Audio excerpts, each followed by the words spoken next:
আসসালামু আলাইকুম, সবাইকে স্বাগতম জানাচ্ছি পড়ালেখার আরও একটি নতুন প্রাণবন্ত লাইভ ক্লাসে।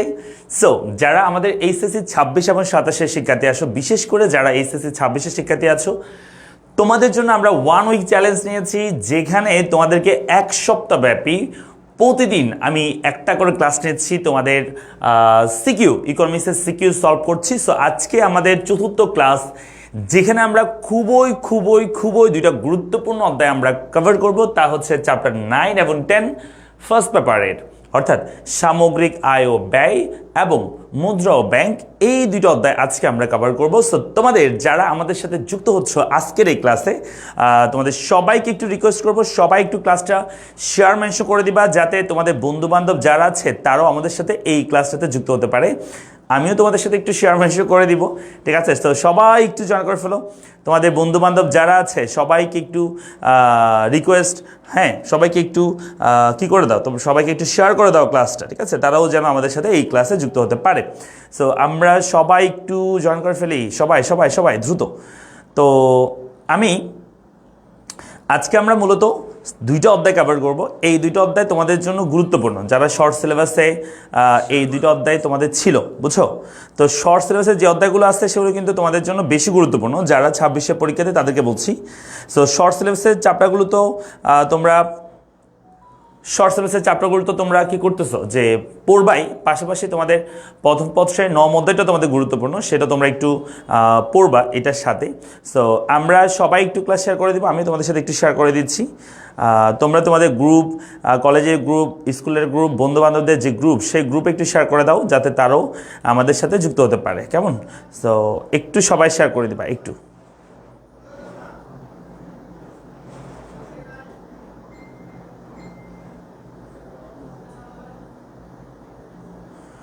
ওকে, সবাই একটু শেয়ার করে দিও। আমরা একটু শেয়ার করে দিচ্ছি তোমাদের সাথে, যাতে বন্ধুবান্ধবরা, তোমাদের যারা অপেক্ষায় আছে ক্লাসের জন্য, তারাও যেন আমাদের এই ক্লাসটাতে যুক্ত হতে পারে, ঠিক আছে? সো আমাদের আজকের আমাদের আলোচ্য বিষয় হচ্ছে ফার্স্ট পেপারের চ্যাপ্টার 9 এবং 10, ঠিক আছে? সবাই কি জয়েন করেছি আমরা? শেয়াব আছে এসএসসি 27, ওকে ফাইন। তারপর আমাদের সাথে রয়েছে আদ্রিয়ান রাব্বি, আমাদের সাথে আছে আজকে ফার্স্ট টাইম আপনার সাথে লাইভ ভাইয়া, ইনশাআল্লাহ শেষ পর্যন্ত থাকবা। সো মাহবুবা হুসনা আমাদের সাথে আছে, সালাম দিয়েছে। আমাদের সাথে রয়েছে মুন্না, আমাদের সাথে আছে, সালাম দিয়েছে। আমাদের সাথে রয়েছে মুক্তা, সালাম দিয়েছে। সাকিব আমাদের সাথে আছে, সালাম দিয়েছে। আমাদের সাথে রয়েছে পূর্ণিমা বিশ্বাস, আমাদের সাথে আছে, নমস্কার বলছে। তারপর হচ্ছে সাফা আমাদের সাথে আছে, সাফা সালাম দিয়েছে, ওয়েলকাম সালাম। আয়েশা আমাদের সাথে আছে, সালাম দিয়েছে। আমাদের সাথে সুমাইয়া আক্তার আছে, সালাম দিয়েছে, ওয়েলকাম সালাম। আমাদের সাথে রয়েছে শুক্লা কর্মকার আমাদের সাথে আছে। আমাদের সাথে রয়েছে সামিয়া আমাদের সাথে আছে। তারপর সাদি আমাদের সাথে রয়েছে, সালাম দিয়েছে। নিসা, আচ্ছা। তারপর হচ্ছে ফাইনালি আজকে ঠিক টাইমে আসছে। আচ্ছা, তারপর হচ্ছে সাফা বলছে শেয়ার ডান, থ্যাংক ইউ। সবাই একটু শেয়ার করে দিও, হ্যাঁ? কয়জন আছি আমরা ক্লাসে? কয়জন আছে? একটু সবাই শেয়ার করে দিও তো, একটু কষ্ট করে সবাই 1 মিনিট একটু কষ্ট করে ক্লাসটা একটু শেয়ার করে দিবা। 1 মিনিট একটু কষ্ট করে ক্লাসে শেয়ার করে দিবা। আমরা প্রায় 100 জনের, মানে 80 জনের কাছাকাছি আসি। আমরা চাইলে কিন্তু এখানে 200 জন স্টুডেন্ট খুব ইজিলি করতে পারি। জাস্ট সবাই একবার শেয়ার করে দাও, নিজের ওয়ালে শেয়ার করলে হবে, আর কোনো জায়গায় শেয়ার করার দরকার নেই। জাস্ট একবার নিজের ওয়ালে শেয়ার করে দাও, ঠিক আছে? সবাই একটু নিজের ওয়ালে শেয়ার করে দাও। আসসালামু আলাইকুম। জি ওয়ালাইকুম সালাম। জি বলেন। জি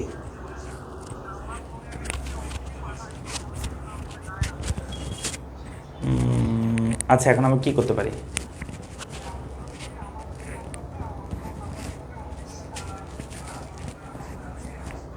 আচ্ছা, আমি ক্লাসে তো, আমি তো এখন করতে পারতেছি না। আপনি বই দিয়ে দেন, সমস্যা নাই। ওনার সাথে ওনার একটা নিয়ে বই দিয়ে দেন আপনি। হ্যাঁ, আপনি বই দিয়ে দেন।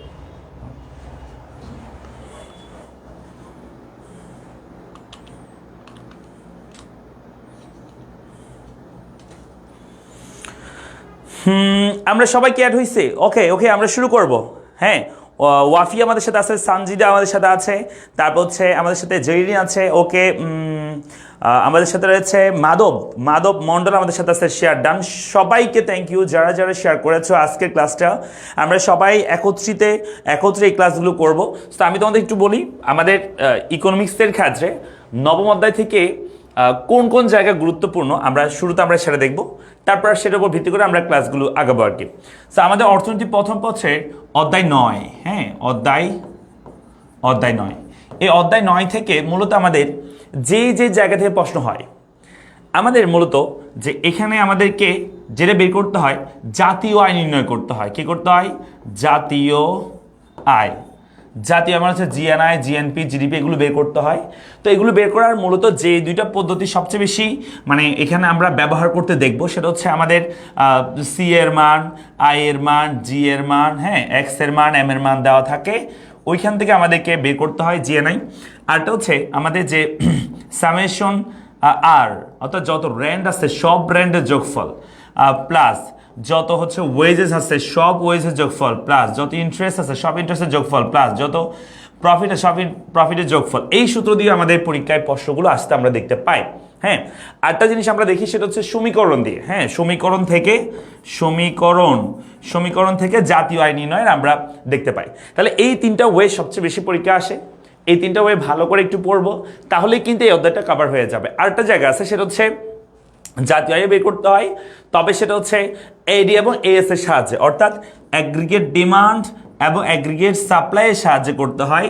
অথবা এখানে আরেকটা বিষয় আছে সেটা হচ্ছে ইনভেস্টমেন্ট এবং সেভিংস যেখানে সমান হয় সেটার ভিত্তিতে জাতীয় আয় নির্ণয় করতে হয়। এই প্রসেসগুলো তুমি যদি ফলো করতে পারো তাহলে তোমার জন্য ইনাফ।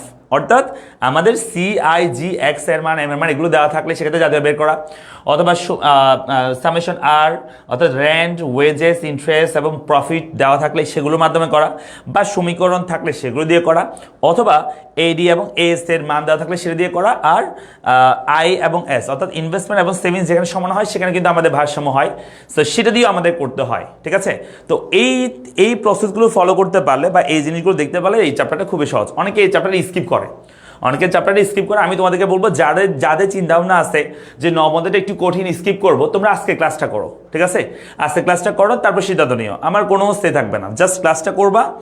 আজকে যা পড়াচ্ছি হুবহু যদি তা চলে আসে তাহলে তো একদম ছক্কা মেরে দিবা। ঠিক আছে, সো এর বাইরে আসলে করার দরকার নেই। ঠিক আছে, আর আজকে যা পড়াবো সেগুলো থেকে পরীক্ষা আসবে। ওকে, সো নীলা আছে গুরুত্বপূর্ণ অনুধাবন এবং জ্ঞানমূলক প্রশ্ন। হ্যাঁ দিয়েছি তো তোমাদেরকে, তো আমরা সাজেশন দিয়েছি, আবারও দিব পরীক্ষার আগে আবারও দিব। আমি অলরেডি একবার দিয়েছি তোমাদেরকে জ্ঞানমূলক অনুধাবনের সাজেশন। আমরা 100 জন শিক্ষার্থী যুক্ত আছি, সবাই একটা হাততালি দাও। হ্যাঁ ঠিক আছে, একটা হাততালি হবে। আমরা সবাই একটু শেয়ার করে দিব, কেমন যারা আছি সবাই একটু শেয়ার করে দিব, যাতে এখানে 200 জন স্টুডেন্ট ক্লাস করতে চলে আসে। একবার কিন্তু শেয়ার করলে এখানে 200 জন অবশ্যই আসবে। তোমরা একবার চেষ্টা করে দেখো, সবাই নিজের ওয়ালে অন্তত পক্ষে শেয়ার করে দাও, আর কিছু করার দরকার নেই। ঠিক আছে, চ্যাপ্টার 9 আমরা চ্যাপ্টার 9 পড়বো আজকে। চ্যাপ্টার 9 এবং 10 এই দুটোর আমরা কভার করবো। আচ্ছা চলো শুরু করি। তাহলে এটা দেখছো তোমরা, স্ক্রিনশট চালিয়ে নিতে পারো, কোনো সমস্যা নাই। আমরা এখন সলভ করবো। আমরা সিকিউ সলভ করবো একটা করে। সো খুবই গুরুত্বপূর্ণ এবং খুবই ইন্টারেস্টিং একটা চ্যাপ্টার। এটা যদি একটু তুমি বুঝো তাহলে তোমার জন্য খুবই সহজ হয়ে যাবে চ্যাপ্টারটা। তো দেখো এখানে আমাদেরকে একটা সমীকরণ দেওয়া আছে, সি সমান 150 প্লাস 0.75y, আই এর মান দেওয়া আছে, জি এর মান দেওয়া আছে। এখানে বলছে সি মানে ভোগ ব্যয়, আই মানে বিনিয়োগ ব্যয়, জি মানে সরকারি ব্যয় বা গভর্নমেন্ট এক্সপেন্ডিচার আমরা বলে থাকি।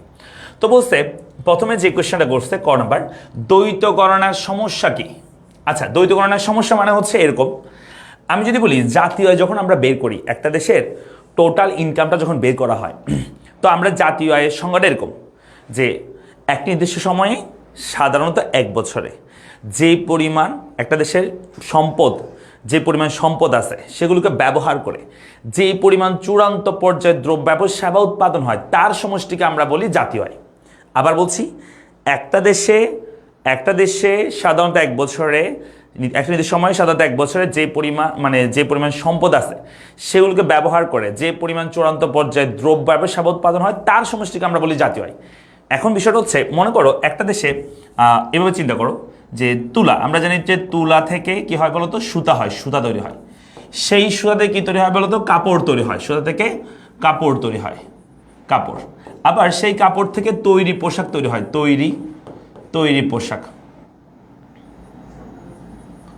তো একটা বিষয় খেয়াল করো যে মনে করো যে একটা দেশে 10 টাকার তুলা উৎপাদন হয়েছে, বুঝছো, 10 টাকার। সেই 10 টাকার তুলাটাই কিন্তু সেই তুলা থেকে মনে করো সুতা তৈরি হয়েছে 20 টাকার। ওই 10 টাকার তুলাটাকে সুতা তৈরি করছে, কনভার্ট করছে, আমরা সুতা বানাইছি আর কি। সেই সুতা থেকে যখন কাপড় তৈরি হয়েছে 50 টাকা কাপড় তৈরি হয়েছে, সেই কাপড় থেকে যখন আমরা তৈরি পোশাক বানাইছি, কাপড় মানে হচ্ছে থান কাপড়, তৈরি পোশাক মানে হচ্ছে শার্ট প্যান্ট টি শার্ট এগুলো, এই কাপড় থেকে যখন তৈরি পোশাক বানাইছি সেখানে 100 টাকার তৈরি পোশাক তৈরি হয়েছে। তাহলে আমি যদি তোমাকে এখন প্রশ্ন করি এখানে কত টাকা জাতীয় আয় হবে, এখানে জাতীয় আয় কত টাকা হবে, এখানে জাতীয় আয় কি 100 টাকা এটা হবে, নাকি মনে করি এখানে প্রথমে 10 টাকা হয়েছে, তারপর তার সাথে 20 টাকা হয়েছে, 20 টাকার সুতা, কাপড় 50 টাকার, আবার শেষে তৈরি পোশাক 100 টাকার, টোটাল হচ্ছে 150, 170, 180, টোটাল 100 টাকার উৎপাদন হয়েছে। তো কোনটা এখানে রাইট আনসার? 180 টাকার পণ্য উৎপাদন হয়েছে এখানে, নাকি 100 টাকার পণ্য উৎপাদন হয়েছে? উত্তর হচ্ছে এখানে 100 টাকার পণ্য উৎপাদন হয়েছে, চূড়ান্ত দ্রব্য 100 টাকার।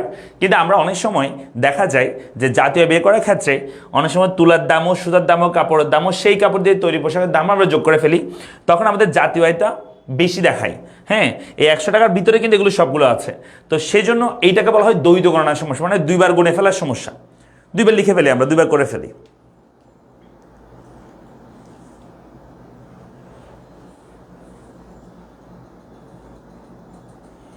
আমরা কি বুঝছি? ওকে ওকে, ঠিক আছে, তাহলে এটা গেল। তাহলে আমরা বলবো যে দ্বৈত গণনার সমস্যা মানে হচ্ছে দুইবার গুণে ফেলার সমস্যা, অর্থাৎ একটা জাতীয় বের করার ক্ষেত্রে একাধিকবার গুণে ফেলতেছে আমরা, সেটা হচ্ছে সমস্যা। আচ্ছা গেল। আচ্ছা তোমরা কি একটু শেয়ার করছো ক্লাসটা? মনে তো হয় না, আমি তো সব শেয়ার করে দিলাম, ঠিক আছে। চলে আসা 2 নাম্বার বলছে সঞ্চয় বিনিয়োগের ভিত্তি ব্যাখ্যা করো। বলছে সঞ্চয় বিনিয়োগের ভিত্তি, অবশ্যই দেখো সঞ্চয় যদি হয়, মনে করো আমি যদি বলি আমরা সঞ্চয় করছি, আমাদের ইনকামের, আমি একটু তোমাদের সমীকরণটা লিখে দিই, আমাদের ইনকামের বা আয়ের আমরা দুইটা কাজ করি, একটা হচ্ছে আমরা ভোগ করি, আরটা হচ্ছে আমরা সঞ্চয় করি, বুঝছো? আমি যদি বলি তোমার 100 টাকা ইনকাম, সো তুমি 100 টাকা দিয়ে তুমি কি করো, তুমি মনে করো 50 টাকা তুমি ভোগ করে ফেলো, বাকি 50 টাকা তুমি সেভিংস করো। যেটা ভোগ করো সেটাকে আমরা বলি ভোগ ব্যয় বা সি, আর যেটা সেভিংস করি সেটাকে আমরা বলি, মানে যেটা সঞ্চয় করি সেটাকে আমরা বলি সেভিংস। এই সেভিংসটাই কিন্তু একটা সময় গিয়ে তুমি টাকা মনে করো 50 টাকা জমা দেবে, 50 টাকা থেকে 500 টাকা, 5,000 টাকা, 50,000 টাকা, 5 লক্ষ টাকা জমা হয়েছে, কি করবা? এর মধ্যে ইনভেস্ট করবে না? করবা। তার মানে এই সঞ্চিত অর্থটা একটা সময় গিয়ে কি হয়, বিনিয়োগ হয় বা ইনভেস্টমেন্ট হয়ে থাকে। তাই বলা হয় যে সঞ্চয় বিনিয়োগের ভিত্তি, অর্থাৎ সঞ্চয় থেকে কিন্তু বিনিয়োগ হয়ে থাকে। আমরা কি বুঝতে পেরেছি? ওকে, 2 নাম্বার। 3 নাম্বার আসো, বলছে উদ্দীপক হতে ভারসাম্য জাতীয় আয় নির্ণয় করো। এখান থেকে ভারসাম্য জাতীয় বের করতে বলছে, ঠিক আছে।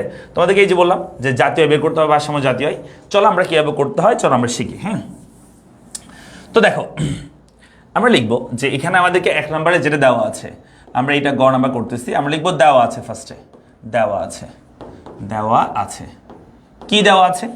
আমাদের দেওয়া আছে সি সমান 150 প্লাস 0.75y, তারপর দেওয়া আছে আই মানে ইনভেস্টমেন্ট 500। হ্যাঁ 500, আচ্ছা এটাও ইংলিশে লিখে দিই আমি, যেহেতু দুইটাই উপরেরটা ইংলিশ আছে, 500। আর আই জি এর মান দেওয়া আছে, জি সমান দেওয়া আছে 150। হ্যাঁ 150 দেওয়া আছে, তো এগুলো দেওয়া আছে। তো আমরা ভারসাম্য জাতীয় আয় বের করব। হ্যাঁ, তো ভারসাম্যের শর্ত মতে, ভারসাম্যের শর্ত মতে, বুঝছো? এও লেখা যায়, আমি দুইটা বই বলবো লেখার। ভারসাম্য শর্ত মতে এডি সমান এস, মূলত অ্যাগ্রিগেট ডিমান্ড এবং অ্যাগ্রিগেট সাপ্লাই সমান হলে সেটাকে আমরা বলে থাকি যে তোমার ভারসাম্য জাতীয় আয়। হ্যাঁ, ভারসাম্য জাতীয় আয় বের হবে, যেখানে এডি সমান কি হবে, এস হবে। তো এখানে আমরা বলতে পারি যে এস সমান মূলত ওয়াই সমান, এস সমান হচ্ছে আমাদের ওয়াই বা জাতীয় আয়ের পরিমাণ, ওয়াই সমান এখানে যতটা খাত আমি এখানে ইউজ করতেছি সি আই জি, আমি সেটা এখানে লিখবো ওয়াই সমান সি প্লাস আই প্লাস জি। যদি পরীক্ষায় এই জিনিসটা নোবে লেখা যায়, এই জিনিসটা তুমি এভাবে লিখতে পারো, এই জায়গায় ভারসাম্য শর্ত মতো এভাবে না দিয়ে, এগুলো যদি মনে না থাকে এভাবে লিখবা 3 খাত বিশিষ্ট অর্থনীতির ক্ষেত্রে, 3 খাত বিশিষ্ট অর্থনীতির ক্ষেত্রে, নীতির ক্ষেত্রে কি লিখবা? 3 খাত বিশিষ্ট অর্থনীতির ক্ষেত্রে ওয়াই সমান সি প্লাস আই প্লাস জি।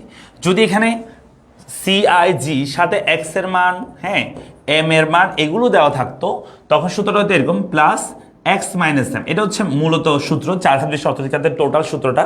তো এগুলো যেহেতু মান নাই, এক্সএম এর মান নাই, তো সেগুলো আমি বসাচ্ছি না, বা 4 খাতে আমরা ইউজ করতেছি না, আমরা 3 খাতে ইউজ করতেছি। হ্যাঁ, যদি এক্সএম থাকে তাহলে কঠিন কোনো বিষয় না, জাস্ট এক্সএম বসা দিয়ে তার মানটা বসাবা, এক্স মাইনাস এম এর মানটা বসাবা, ঠিক আছে? আচ্ছা, তাহলে আমরা লিখবো ওয়াই সমান C plus F plus X minus M.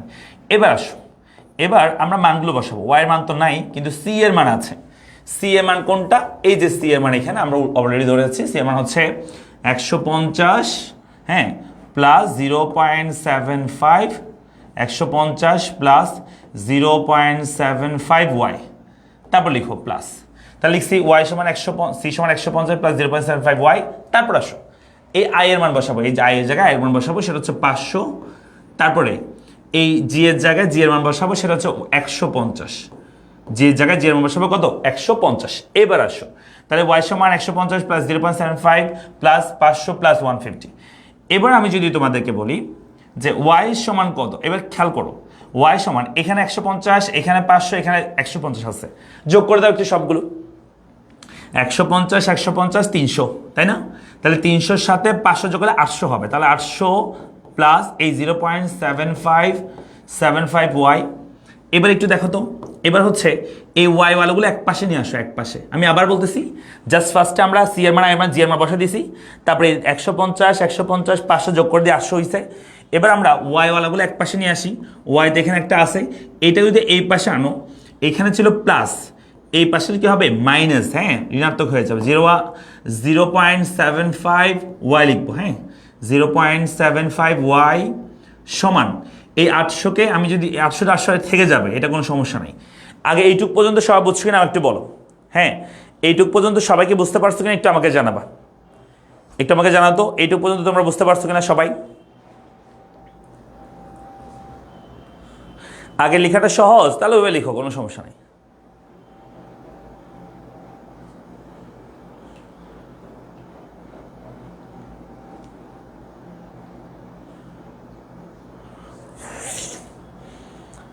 এই যে অনেক স্টুডেন্ট, আমার অনেক ভালো স্টুডেন্ট দেখা যাচ্ছে যারা অলরেডি আনসার বের করে ফেলেছে, থ্যাংক ইউ থ্যাংক ইউ। হ্যাঁ, কিন্তু অনেকে তো বলছে 1600, অনেকে তো বলছে 3200 হবে। আচ্ছা যাই হোক, আমি করে দেখাই। তারপর দেখো, তারপর কাজ কি?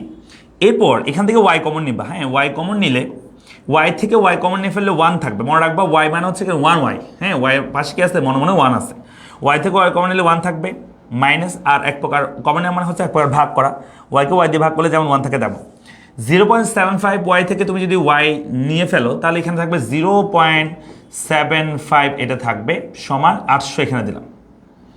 এবার আমি যদি বলি, তাহলে এখানে ওয়াই রেখে দিলাম, সরি, এখান থেকে ওয়াই কমন নিচ্ছি, ওয়াই থেকে ওয়াই কমন 1 থাকবে, মাইনাস বসলাম, 0.75 থেকে ওয়াই কমন 0.75 থাকবে সমান 800। এবার তুমি দেখো, এই জায়গা থেকে আমি যদি এখন বলি তোমাকে যে 1 থেকে 0.75 বাদ দিবা, তুমি বলো তো 1 থেকে 0.75 বাদ দিলে কত হয়? 0.25, তাই না? 0.25। আর ওয়াইটা আমরা পরে লিখি, ঠিক আছে, পরে লিখি 800 হবে।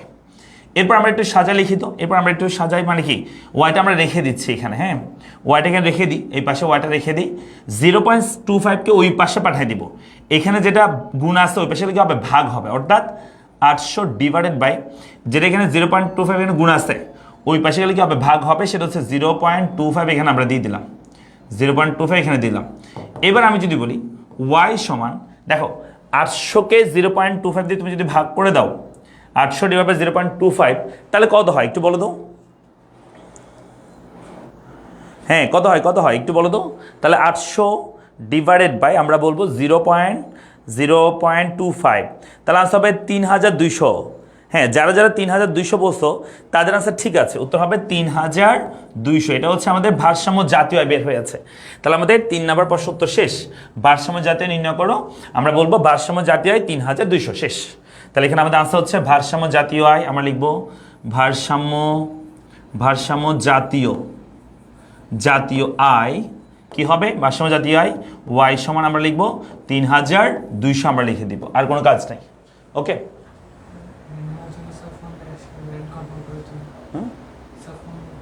সাফওয়ান,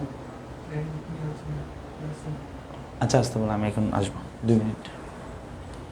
তারপর আসো 4 নম্বর বলছে, যদি বিনিয়োগের পরিমাণ দ্বিগুণ হয় তবে ভারসাম্য জাতীয় আয় কি পরিবর্তন হবে বিশ্লেষণ করো।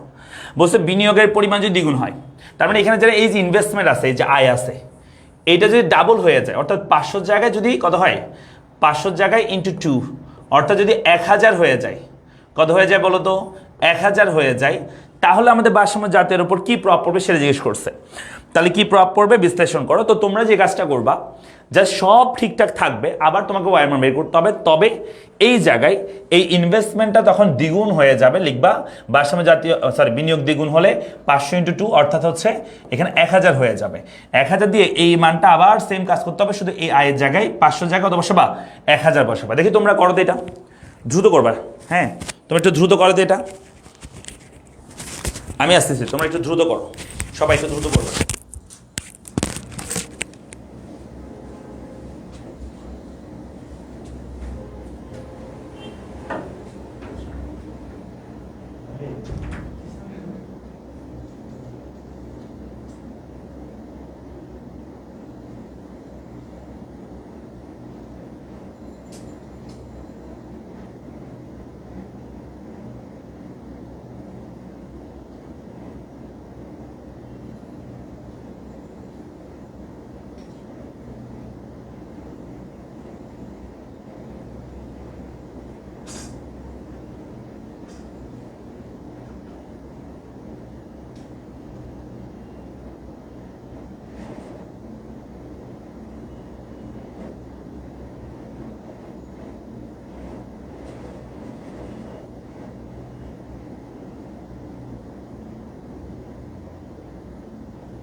তোমরা কি করতে পারছো?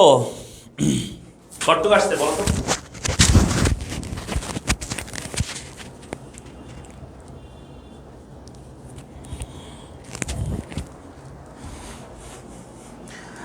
দেখো আমাদের হচ্ছে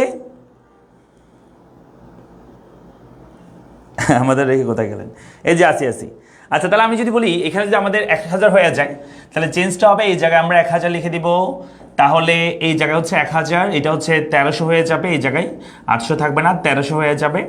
আর 1300 হলে এগুলো 1300, এগুলো 1300 হয়ে যাবে, সব 1300। তাহলে 1300, এটাও 1300, হ্যাঁ এটা হবে 1300, তাহলে উপর হবে 1300,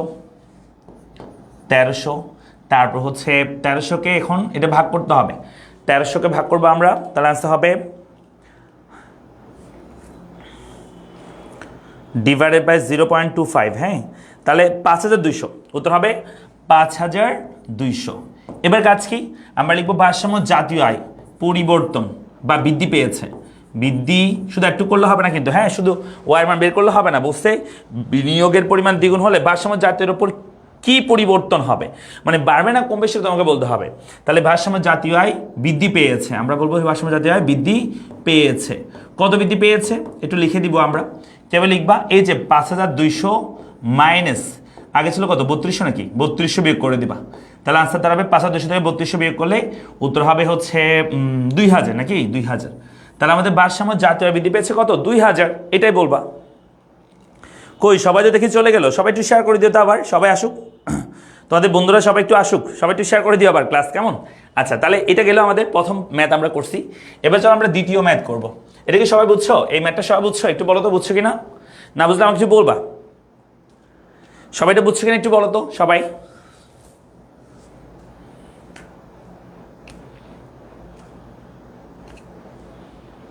সবাই একটু বুঝছো কিনা বলবা।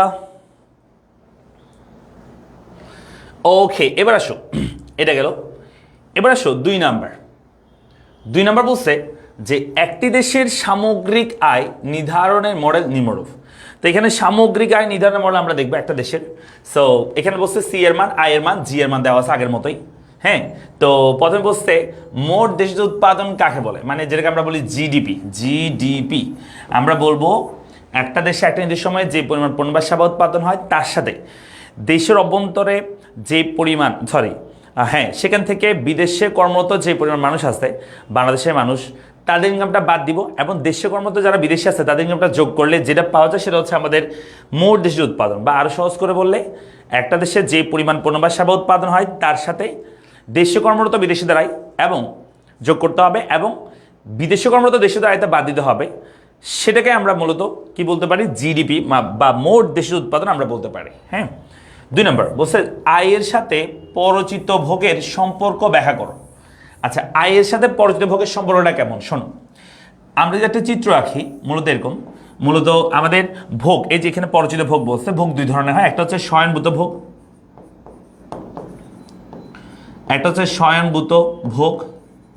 হ্যাঁ, আরটা হচ্ছে পরচিত ভোগ।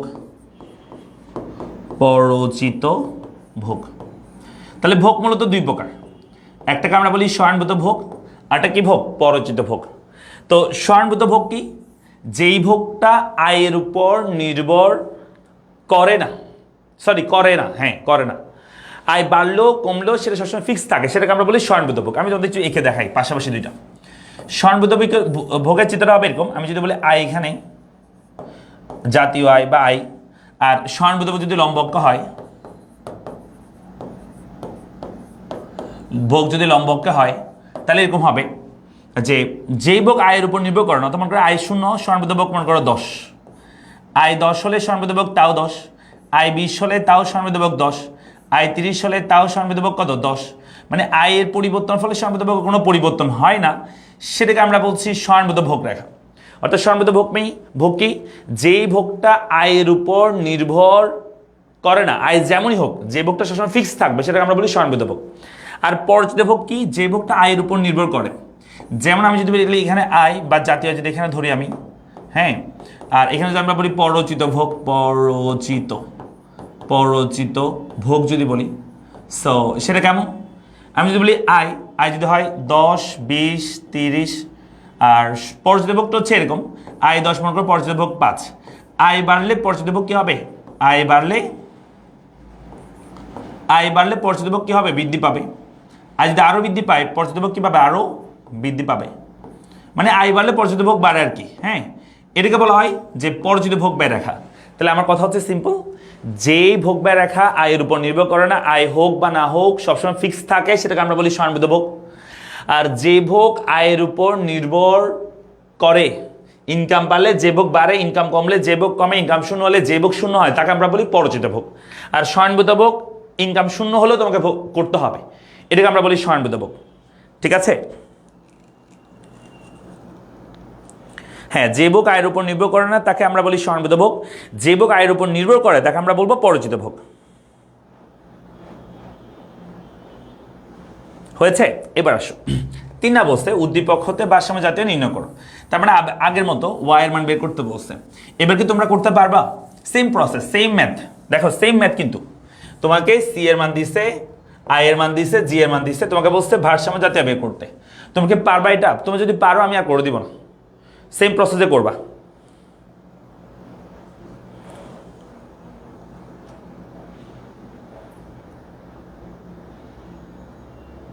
স্যার বোর্ড কোয়েশন সলভ করেন। ওমা এগুলো কি করতেছি? তো এগুলো বোর্ড কোয়েশন নয় তো কি?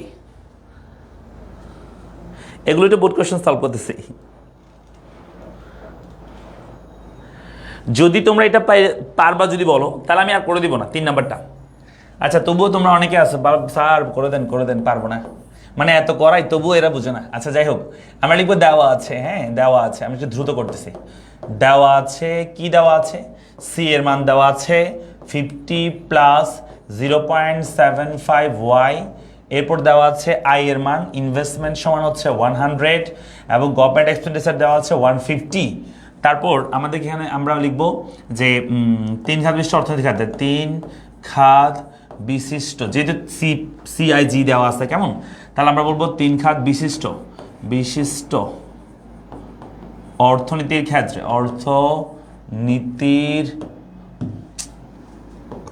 অর্থনীতির ক্ষেত্রে আমরা লিখবো 3 খাত বিশিষ্ট অর্থনীতির ক্ষেত্রে যে ওয়াই সমান C plus I plus G, just এইটুকু লিখবা। হ্যাঁ, তাহলে এখানে ওয়াই এর মানটা আমাদের নাই, কিন্তু সি এর মান আছে।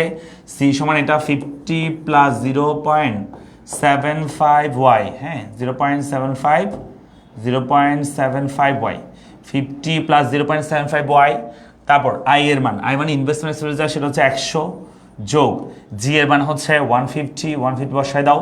এবার আমি যদি বলি ওয়াই সমান, এবার এখান থেকে তুমি যোগ করবা 50, 100, 150, তাহলে 50 এটা যোগ করলে 200, 200, 300 হবে। তাহলে 300 প্লাস 0.75 ওয়াই। তাহলে এখানে ওয়াই একসাথে নিয়ে আসো, এটাকে এই পাশে আনলে সেটা হবে মাইনাস 0.75 ওয়াই সমান 300। এরপর আমি যদি করি ওয়াই কমন নিব, ওয়াই থেকে ওয়াই কমন নিলে 1 থাকে, মাইনাস 0.75 ওয়াই থেকে ওয়াই কমন নিলে 0.75 থাকে সমান 300।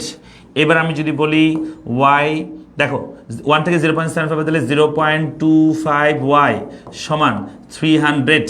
এবার আমি যদি বলি এই ওয়াই রেখে দাও, ওয়াই রেখে দিলে এই 0.25 ওই পাশে বাদ দাও, তাহলে 300 ডিভাইডেড বাই 0.25। তাহলে আনসার কি দ্বারা একটু বলো তো তোমরা দেখি, এই বাচ্চারা দেখি বলো। 300 ডিভাইড বাই 0.25 হলে কত হয়? 1200। হ্যাঁ 3 4 12, 1200 হবে, 1200। তাহলে জাতীয় আয় বের হয়েছে আমাদের কত? 1200। ওকে, তার বলছে 4 নাম্বার বলছে উদ্দীপকে দেশের আয় নির্ধারণী মডেলে যদি রপ্তানি 100 এবং আমদানি 50 যুক্ত করা হয়, তবে ভারসাম্য জাতীয় আয়ের উপর কি প্রভাব পড়বে চিত্র সহকারে ব্যাখ্যা করো। ওকে, একটু কঠিন করছে, একটু চিত্র সহ করতে বলছে, কেমন? তো এটা কঠিন কোনো বিষয় না। কি বলছে? যে আমাদেরকে এক্স এর মান এম এর মান সহ অ্যাড করে দিলে বলছে। তাহলে আমরা লিখবো দেওয়া আছে এটা। হ্যাঁ দেওয়া আছে এটা লিখে আমরা একটু কাজ করে নিব। কি কাজ করে নিব? আমি একটু এখান থেকে ঠিক করে নিই। আমরা লিখবো দেওয়া আছে এটা, তারপর আমরা লিখবো জানো, আমরা লিখবো যে তারপর হচ্ছে রপ্তানি, হ্যাঁ যেটাকে আমরা বলি এক্সপোর্ট, এম এর মান দেওয়া আছে কত? 100। এখানে প্রশ্ন মতে লিখতে পারো, প্রশ্ন মতে এক্স সমান কত? এক্স সমান 100 এবং এম সমান, হ্যাঁ এম সমান কত আছে? এক্স সমান 100, এম সমান 50। হ্যাঁ তাহলে আমরা লিখবো, এখন আমরা লিখবো যে 3 খাত বিশিষ্ট অর্থনীতির ক্ষেত্রে, 3 খাত বিশিষ্ট, 3 খাত এখন 4 খাত হবে, 4 খাত। এখন লিখবো 4 খাত বিশিষ্ট, 4 খাত বিশিষ্ট, 4 খাত বিশিষ্ট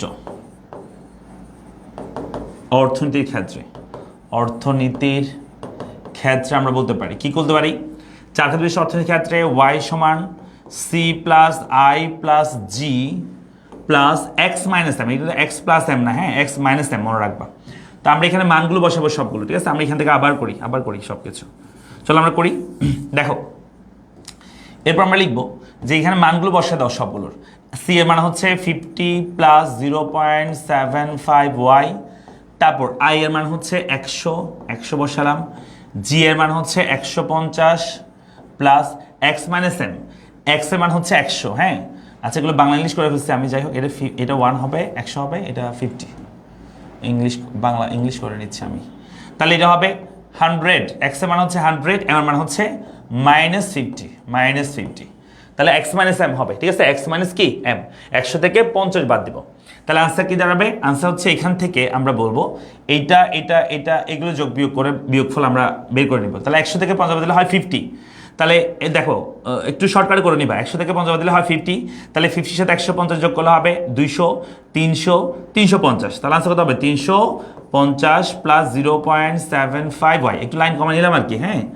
তারপর আসো এরপর এখানে y এটা আছে, এটা এই পাশে নিয়ে আসো, তাহলে -0.75y সমান 0.75y সমান আমরা বলতে পারি 350। এরপর আসো y কমন নাও, 1 মাইনাস 0.75 হবে, একটু আগে করেছি সব কিছু আমি, তাহলে 350, তাহলে আনসার দাঁড়াবে, সুতরাং হচ্ছে আমরা বলতে পারি 1 থেকে 0.75 0.25y সমান 350, অর্থাৎ আমরা বলতে পারি যে y সমান আমরা বলতে পারি এটা যদি ওই পাশে পাঠাও তাহলে 350 ডিভাইডেড বাই এই 0.25 যদি ওই পাশে পাঠাই দিই তাহলে আনসার হবে কি, সুতরাং y সমান 350 ইন্টু এটা গুণ করে দাও, কত হয় বলো একটু? 1400 হবে, 1400, তাই না? তাহলে আনসার হবে 1400। তো কি দেখতে পাচ্ছ যে আমাদের জাতীয় আয় আগে ছিল 1200, এখন হয়েছে কত? 1400, তাহলে বাড়ছে না? এটা আমাদেরকে চিত্র আকারে দেখাইতে হবে। তো কেমনে চিত্র আকারে দেখাবে চলো আমি সেটা তোমাদেরকে দেখাই দিচ্ছি, কেমন? আগে তোমরা একটু পর্যন্ত বুঝছো কিনা বলো সবাই?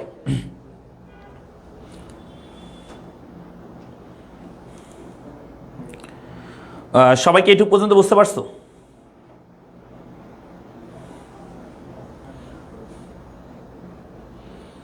সবাইকে এইটুকু পর্যন্ত বুঝতে পারছো?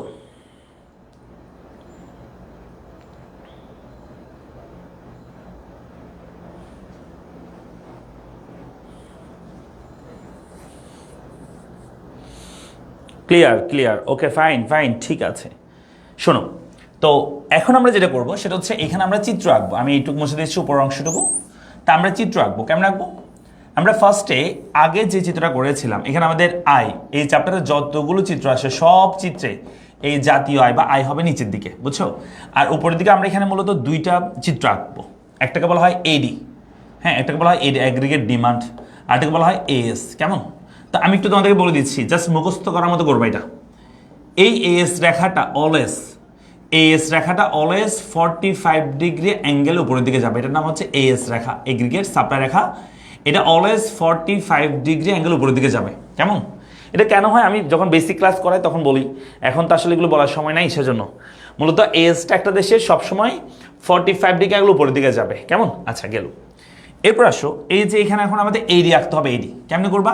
ফার্স্টে এবার একটা এডি আঁকবা, এডি, এটার নাম দিলাম আমরা এডি 0, এটার মধ্যে থাকবে সি প্লাস আই প্লাস জি, মানে আমরা আগে যেটা করছি এটার নাম এডি 0। কেমন? এটার নাম কি? এডি 0, মানে অ্যাগ্রিগেট ডিমান্ড প্রাথমিক অবস্থায় বোঝাচ্ছে আর কি এডি 0। তো যেখানে এএস এবং এডি মিলিত হয়েছে সেটা আমাদের হচ্ছে E0 বিন্দু, E0 এটা প্রাথমিক ভারসাম্য বিন্দু। সেই অবস্থায় নিচের দিকে একটা দাগ দেবা, হ্যাঁ। এই অবস্থায় আমাদের জাতীয় আয় কত পাইছিলাম আমরা বলো তো? আমাদের ভারসাম্য জাতীয় আয় পাইছিলাম আমরা, আয় বা জাতীয় আয়, জাতীয় আয় কত পাইছিলাম আমরা? ওয়াই মান পাইছিলাম 1200, কত পাইছিলাম? 1200। একটু আগে যে ম্যাথ করছিলাম সেটাতে, আর গ নাম্বারটাতে আর কি। এখন নতুন করে যেটা আমরা ওয়াই পাইছি সেটা হচ্ছে 1400। তো যখনই সি প্লাস আই প্লাস জি এর সাথে নতুন একটা খাত যুক্ত হবে, নতুন খাত মানে হচ্ছে এক্স এম যুক্ত হয়েছে, এখানে এক্স আর এম কি হয়েছে? যুক্ত হয়েছে, তখন এই রেখাটা উপরের দিকে শিফট করে, আর তখন আমাদের নতুন এডি হবে, এটার নাম হচ্ছে এডি 1। আর এডি 1 অবস্থায় আমাদের মান হবে C plus I plus G plus X minus M. কি হবে? C plus I plus G plus X minus কি হবে? এম হবে। এবার আমি যদি বলি তাহলে C plus I plus G plus X minus M, এবার আমরা যদি বলি এখন এস এর সাথে এডি মিলিত হয়েছে যেখানে, সেটা হচ্ছে E1 বিন্দু, সে অবস্থায় আমাদের জাতীয় আয়, সে জাতীয় আয়টা হবে 1400 হয়ে যাবে, যেটা 1200 ছিল সেটা কত হয়ে যাবে, 1400 হয়ে যাবে। এই যে হয়ে গেছে। এই কাজটা কত বলছে যে আমাদের ভারসাম্য জাতীয় আয় যে বাড়তেছে সে চিত্রের সাহায্যে তোমাকে উপস্থাপন করতে বলছে। তাহলে এইটুকু একটু মুখস্থ করে রাখা যাবে না? এই কথাটা রাখা যাবে?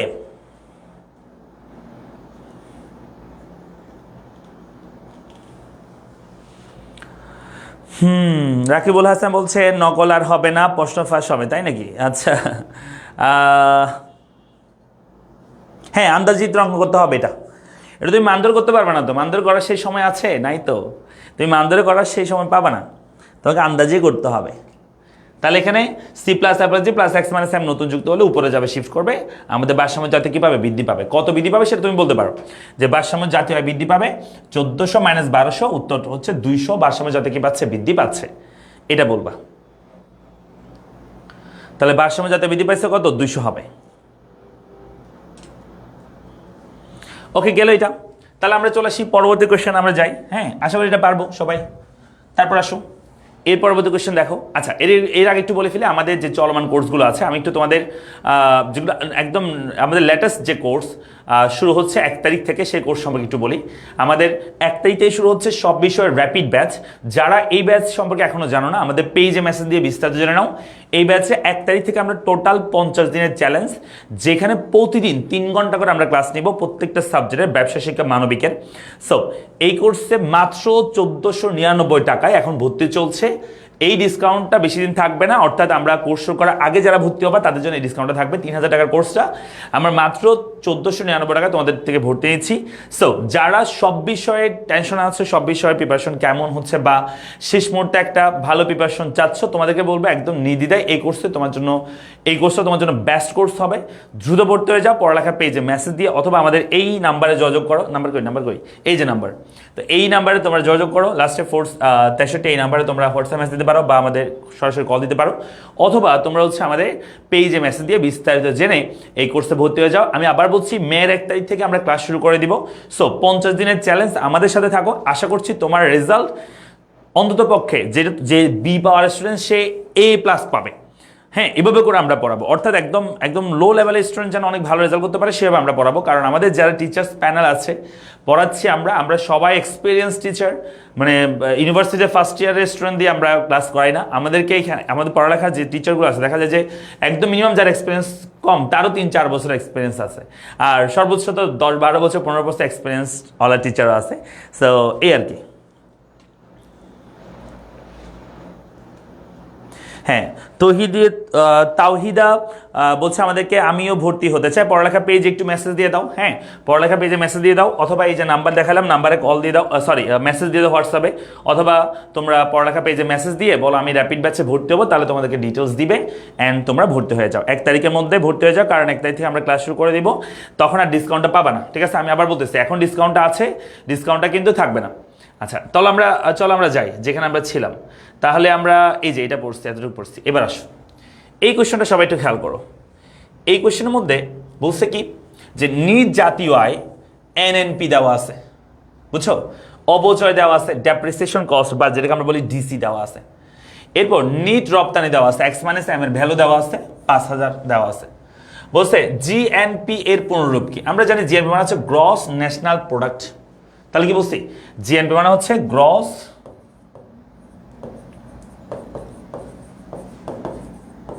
National product. ঠিক আছে, GNP। এরপর আসো, ব্যক্তির চলতি আয়ের সম্পূর্ণটাই কি ব্যয়যোগ্য? না, মানুষ যে ইনকাম করে তার পুরোটাই সে ব্যয় করতে পারে না। ব্যয়যোগ্য আয়ের সূত্র হচ্ছে ব্যয়যোগ্য আয়, যেটাকে আমরা বলি ডিসপোজেবল ইনকাম বা DI। এটার সূত্র হচ্ছে ব্যক্তিগত আয়, ব্যক্তিগত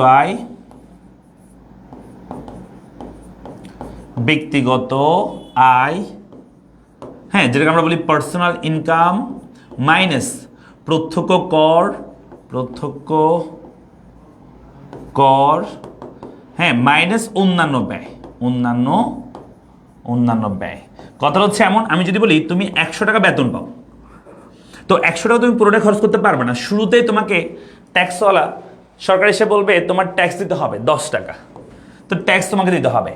এরপর তুমি একটা সামাজিক প্রতিষ্ঠান, সমাজে তুমি বসবাস করো, সেখানে পৌরকর বা বিভিন্ন সময় সামাজিক বিভিন্ন অনুষ্ঠানের জন্য তোমাকে কস্ট বহন করতে হবে, সেখানে আরও 5 টাকা গেল। তোমার কাছে আর থাকে কত? তোমার কাছে থাকবে আর হচ্ছে মাত্র এই 100 থেকে দুটো বাদ দিয়ে দাও, তাহলে 100 থেকে যদি এই দুটো বাদ দিয়ে দাও তাহলে আসতে হবে 85। এটাই হচ্ছে তোমার ডিআই বা ডিসপোজেবল ইনকাম। তাহলে ডিসপোজেবল ইনকাম কি? যে আয়টা তুমি খরচ করতে পারবা। এই ডিসপোজেবল ইনকামের আমরা দুইটা কাজ করি, একটা হচ্ছে ভোগ করি, আর একটা হচ্ছে আমরা কি করি? সঞ্চয় করে থাকি। কেমন? ওই সঞ্চয় যতটা আবার কি হয়? বিনিয়োগ হয়। তাহলে আমাদের ডিসপোজেবল ইনকাম মানে হচ্ছে পার্সোনাল ইনকাম থেকে এই দুটো বাদ দিলে, প্রত্যক্ষ এবং অন্যান্য ব্যয় বাদ দিলে যেটা পাওয়া যায় সেটাকে আমরা বলি ডিসপোজেবল ইনকাম বা ব্যয়যোগ্য আয়। ক্লিয়ার? তাহলে আমরা বলবো ব্যক্তির চলতি আয়ের সম্পূর্ণটাকে ব্যয়যোগ্য? তো হচ্ছে না, চলতি আয় থেকে তাকে প্রত্যক্ষ কর এবং অন্যান্য ব্যয় বাদ দিলে যা থাকে সেটাই হচ্ছে আমাদের ডিসপোজেবল ইনকাম। তাহলে এটা গেল 1 নম্বর। 2 নম্বর। 3 নম্বর আসো, বলছে উদ্দীপকের আলোকে এখানে মনে হয় কি বের করতে বলছে? এখানে জিএনপি বের করতে বলছে। হ্যাঁ, জিএনপি বা জিডিপি বললো সেম কথা, জিএনপি নির্ণয় করো। ফন্টটা যদিও ভেঙে গেছে, সো চলো আমরা বের করার চেষ্টা করি। হ্যাঁ, আসলে যেটাই বের করো দুটোই সেম, জিএনপি বলো বা জিডিপি বলো, এটা উত্তর সেমই হবে। তো চলো আমরা এটা বের করার চেষ্টা করি।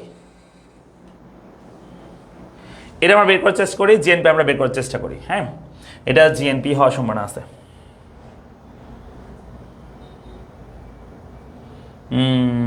জিএনপি, আচ্ছা জিএনপি করি আমরা। চলো, তাহলে এখানে এনএনপি দেওয়া আছে। তো এনএনপি থেকে তোমাকে আগে, এনএনপি থেকে তুমি যদি জিএনপি করতে চাও, তা আমি একটু তোমাদেরকে সূত্রটা বলে দিই। 3 নম্বরে দেখো, 3 নম্বর হচ্ছে জিএনপি থেকে তুমি, আচ্ছা এনএনপি সূত্র বলি। এনএনপি সূত্র হচ্ছে জিএনপি থেকে তুমি যদি সিসিএ অবলিক ডিসি বাদ দাও, সিসিএ অবলিক ডিসি বাদ দাও, সিসি অবলিক কি বাদ দাও? ডিসি বাদ দাও। একটা মিনিট, আমি ফোন রিসিভ করি। আসসালামু আলাইকুম। ওয়ালাইকুম সালাম।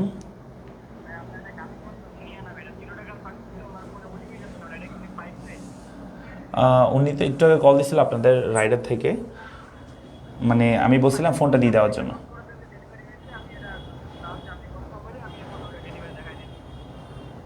ভাইয়া আমি ক্লাসে তো সেজন্য। হ্যাঁ, আপনি বইটা দিয়ে দেন। এটা আমি বুঝতে তো পারবো না, আমি ওনার সাথে যোগাযোগ করতে হবে। কেমন? আমি ক্লাসে যাই। জি জি জি, আমি ক্লাসে যাই ভাইয়া।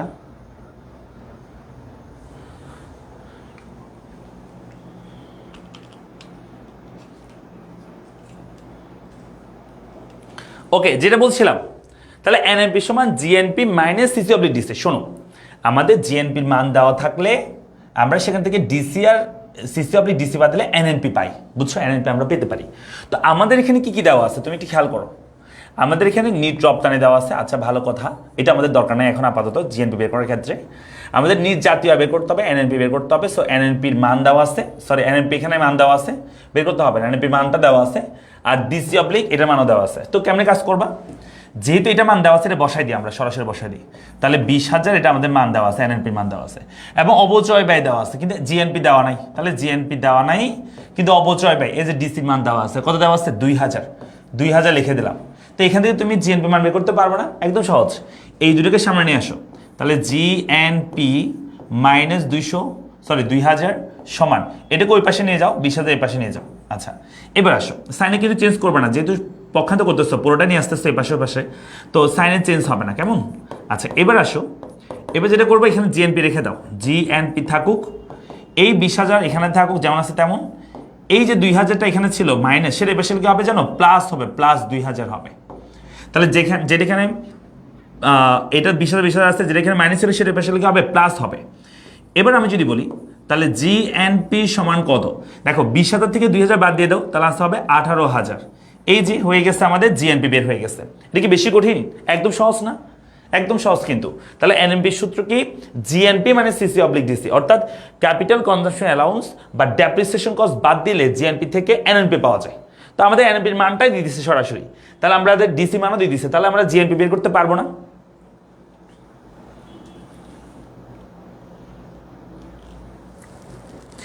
আমরা কি বুঝছি? ইকোনমিক্স আগের বেলা ভর্তি আছি, ওকে ফাইন। স্যার জিডিপি করতে বলছে? ও জিডিপি করতে বলছে, জিডিপি করতে বললে তো আমাদের আরেকটু কাজ করতে হবে। আচ্ছা, তো এইখানে তো বলছে নিট রপ্তানি শূন্য হলে জিএনপি এবং জিডিপির মধ্যে কি পরিবর্তন আসবে ব্যাখ্যা করো। আচ্ছা, তাহলে ওইটা আমরা করতে পারি। যদি জিএনপি থাকে তোমার কাছে, তুমি জিডিপি বের করতে পারবা। আচ্ছা, এতটুকু করছো মনে করো, জিএনপি করছো। এখন পরীক্ষা যদি জিএনপি না বলে জিডিপি বলে, তাহলে কেমন করবো দেখো। জিএনপি তোমাকে আগে বের করতে হবে, তারপরে তোমার লিখতে হবে এরকম সূত্র। সূত্র হচ্ছে জিডিপি সূত্র। জিডিপি হচ্ছে জিএনপি যেটা থাকবে, সেই জিএনপি থেকে তুমি যদি এই এক্সএম বা নিট রপ্তানি বাদ দাও, নিট রপ্তানিকে আমরা এক্স মাইনাস এমকে আমরা বলি নিট রপ্তানি, এভাবে তুমি লিখতে পারো চাইলে এক্স মাইনাস এম, বুঝছো? তাহলে জিডিপি সমান লিখতে হবে জিএনপি মাইনাস এক্সএম। জিএনপি থেকে এক্সএম বাদ দিলে তুমি হচ্ছে এক্স মাইনাস এম বাদ দিলে আর কি, এটাকে শর্টকাট আমরা এক্সএনও বলি, মানে নিট রপ্তানি বলা হয়। মূলত সূত্র হচ্ছে এটা যে এক্সএন সমান এক্স মাইনাস এম, বুঝছো? এক্সএন মানে কি এক্স মাইনাস এম। তো এই এক্স এম এর মান তুমি যদি বাদ দাও, এক্স মাইনাস এম এর মান তুমি যদি বাদ দাও, তাহলে তুমি জিডিপি পাবা। তাহলে আমরা চলো করে ফেলি। তাহলে জিডিপি আমাদের বের করতে হবে। আমাদের জিএনপির মান অলরেডি আমরা পেয়ে গেছি 18,000 আমরা বসাই দিলাম, মাইনাস এক্সএম এর মান দেওয়া আছে। এক্সএম কত দেওয়া আছে? এক্সএম হচ্ছে 5,000 দেওয়া আছে। তাহলে 5,000 এটাও বাদ দিয়ে দাও, এটা বাদ দিয়ে দাও। তাহলে আনসার হবে সুতরাং জিডিপি সমান, আমরা বলতে পারি 18 থেকে 5 চলে গেলে উত্তর হচ্ছে 13,000। এবার ঠিক আছে, এটা ভুলে ফন্টটা ভেঙে গেছে, আমি সেই জন্য বুঝতে পারতেছি না জিএনপি নাকি জিডিপি। যদি এটা জিডিপি বলে, যদি এটা জিডিপি বলে, জিডিপি যদি বলে, তাহলে আমরা বলবো এই যে এভাবে করতে হবে জিডিপি পর্যন্ত। আর যদি জিএনপি বলে তাহলে একটু পর্যন্ত করলে হবে। ভুল হয়েছে আমার? আমি কি কোন জায়গায় ভুল করছি? কোন জায়গায় ভুল করছি বলো? জিডিপি সমান জিএনপি মাইনাস এক্সএন নাকি প্লাস এক্সএন, ওই জায়গায় বলতেছ? জিএনপি 22 হবে? ও সরি, দাঁড়াও, হ্যাঁ এই যে এটা বলবো না আমাকে, এই 20-এর সাথে 2 যোগ করলে 22 হবে। এটা সরি আমার বলেছি মিস্টেক। তাহলে দেখো 22,000 হবে, যোগ আমি বিয়োগ মনে করছি। আচ্ছা এবার আসো, জিএনপি এখানে মান বসে দাও, 22,000 এখানে বসাও। তাহলে 22,000 এখানে বসাই দাও, তাহলে উত্তর হবে 22,000 মাইনাস 5,000। তো 22 থেকে 5 গেলে এখন কত হবে বলো?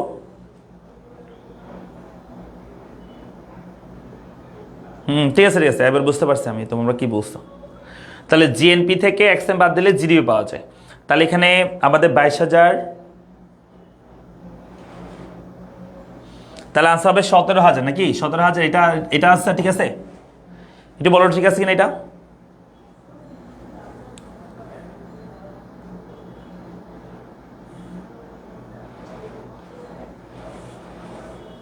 ভাই একটু কমেন্ট দেখেন। আচ্ছা আমি হচ্ছে এটা মাইনাস করে ফেলছি ভুলে, বুঝছো? মানে যোগ খেয়াল করি নেই। এবার ঠিক আছে না? একটু বলো সবাই, এবার ঠিক আছে? এই যে তোমরা ধরতে পারতেছো ভুল, সেটাই তো অনেক কিছু। হ্যাঁ, এগুলো পড়লে আশা করছি তোমাদের এসএসসি পরীক্ষায় তোমরা কমন পাবা। আমি একদম যেগুলো মোস্ট কমন সেগুলো নিছি, এবং সব টাইপের কোয়েশ্চেন নিছি, যাতে তোমরা কি করতে পারো, এই টাইপের কোয়েশ্চেন আসলে তোমরা আনসার করতে পারো পরীক্ষায়।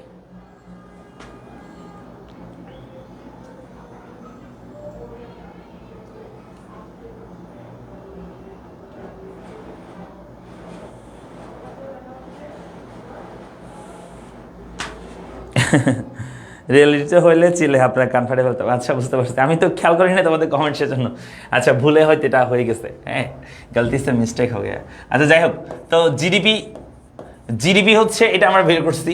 এবার শোনো 4 নম্বর কি বুঝতে দেখো, বুঝতে নিট রপ্তানি শূন্য হলে উদ্দীপকে জিএনপি জিডিপির মধ্যে কি পরিবর্তন আসবে উদ্দীপকের আলোকে ব্যাখ্যা করো। মানে বলছে এই নিট রপ্তানি এক্স মানে সেম, এটার ভ্যালু যদি কত হয়, এই রপ্তানি এটার ভ্যালু যদি কত হয় বলতো, এটার ভ্যালু যদি 0 হয়, 0, তাহলে কি হবে?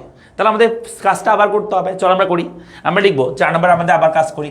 4 নম্বর কি আমাদের জিডিপি তো জিএনপি তো আছে, জিএনপি সমান এনএনপি সমান জিএনপি মানে সিডব্লিউডিসি। ওকে, এনএনপির মান বসা দিলাম, তারপর জিএনপির মান বের করছি, জিএনপি 18,000, এটা ঠিক থাকবে, এটা 22,000, এটা ঠিক থাকবে। এবার আসো আবার এখানে আবার লিখে দিই আবার জিডিপি সমান, এবার দেখো জিডিপি সমান GNP minus X minus M.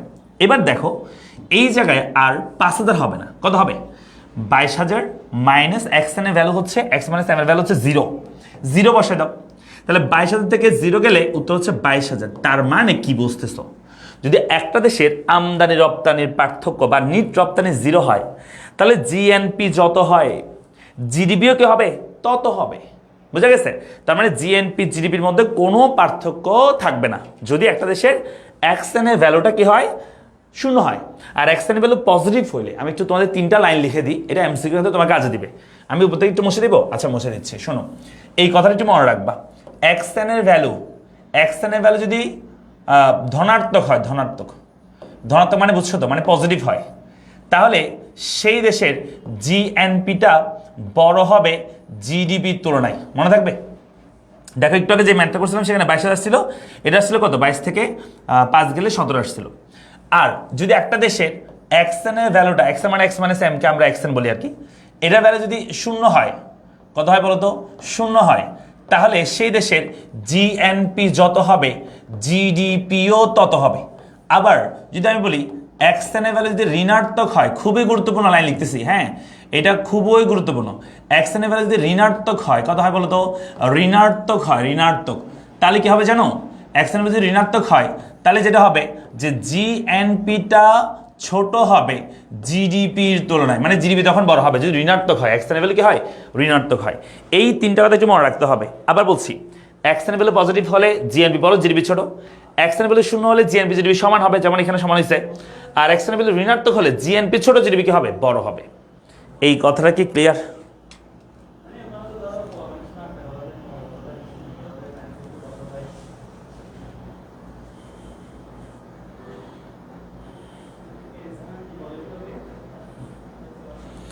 এই সবাই ছেলেরা একটু বলো, সবাই বুঝতে পারছো?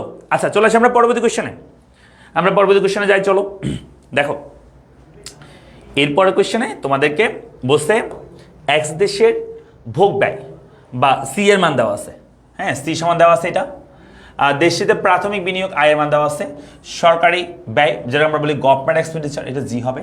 150 দেওয়া আছে। বিনিয়োগ দেওয়া আছে, এটা পরিবর্তিত বিনিয়োগ। আচ্ছা, বিনিয়োগ আগে ছিল 200, হয়েছে এটা 300, মানে বিনিয়োগটা চেঞ্জ হয়েছে। আচ্ছা যাই হোক, মোট রপ্তানি এক্সপোর্ট এত, আমদানি হচ্ছে 150। বলছে স্বয়ংবৃত ভোগ কি? যে ভোগ আয়ের উপর নির্ভর করে না, আমরা আগে বলেছি, সেটাকে আমরা বলি স্বয়ংবৃত ভোগ। 2 নম্বর বলছে জিএনপি এনএনপি এর সম্পর্ক ব্যাখ্যা করো। দেখো, জিএনপি থেকে সিসি অবলিক ডিসি বাদ দিলে এনএনপি পাওয়া যায়। আমরা বলেছি জিএনপি থেকে সিসিএ মানে ক্যাপিটাল কনজাম্পশন অ্যালাউন্স অথবা ডেপ্রিসিয়েশন কস্ট বা অবচয় ব্যয় বাদ দিলে যা পাওয়া যায় তাকে আমরা বলি এনএনপি আমরা বলে থাকি। তাহলে জিএনপি থেকে সিসি অবলিক ডিসি বাদ দিলে কি পাওয়া যাবে? এনএনপি পাওয়া যাবে। ক্লিয়ার? আচ্ছা, তাহলে এটাই বলবা। তারপর আসে 3 নম্বর, বলছে উদ্দীপকের আলোকে ভোগ সূচি তৈরি করে ভোগ রেখা অঙ্কন করো। তার মানে এই যে ভোগ একটা সমীকরণ দেওয়া আছে, সেখান থেকে ভোগ রেখা আঁকতে হবে। খুবই সহজ এটা, একদম আমরা যে দ্বিতীয় অধ্যায় পড়ি না, চাহিদা রেখা যোগান রেখা সমীকরণ থেকে, সেটার মতোই। এখানে ওয়াই এর মানের জন্য সি এর মানগুলো বের করবা, সূচি করবা, চিত্র আঁকবা, এই হচ্ছে কাজ। আগে যেমন পি এর মানের জন্য কিউ এবং কিউ এস এর মানগুলো বের করে তুমি সূচি করে চিত্র আঁকতে সেম ভাবে করবা। তাহলে চলো আমরা করি। আমরা লিখবো দেওয়া আছে, হ্যাঁ আমরা লিখবো দেওয়া আছে। কি দেওয়া আছে আমাদের দেওয়া আছে সি সমান 100 মানে 100 প্লাস 0.75 ওয়াই দেওয়া আছে, বুঝছো? তো আমরা যদি বলি এখন যে ওয়াই এর, হ্যাঁ ওয়াই এর বিভিন্ন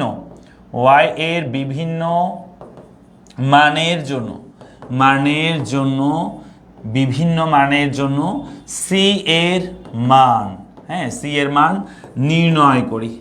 ওয়াই এর বিভিন্ন মানের জন্য সি এর মান কি করি? নির্ণয় করি। আমরা লিখতে পারি যে ওয়াই এর বিভিন্ন মানের জন্য সি এর মান কি করে নির্ণয় করি। আমরা লিখতে পারি ওয়াই সমান, হ্যাঁ ওয়াই সমান যদি আমরা এখানে এই জায়গায় যদি ওয়াই সমান 0 বসাই দিই সরাসরি, ওয়াই সমান 0 হলে, হ্যাঁ আমরা লিখতে পারি সি সমান 100 যোগ 0.75 ইন্টু 0।